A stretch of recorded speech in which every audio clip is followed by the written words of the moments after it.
Alice. Alice. Now, we're going to have Luigi read your mind. I'm going to turn him around so he can't see you. A little closer. Stand right over here. Okay, not too close. I don't want to see him kill again. I'm going to put this in your hand. Hold on to this object in your hand and concentrate on the item. Concentrate. Luigi's going to read your mind and tell us what's in your hand. Luigi, what does she have in her hand? Keys. That's right.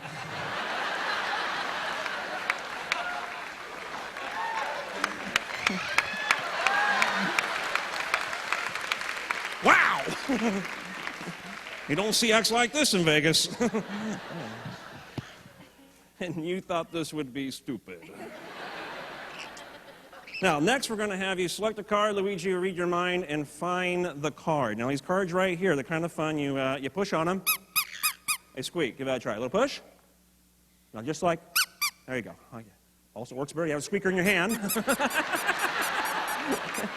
I'm a jerk. Okay, here we go.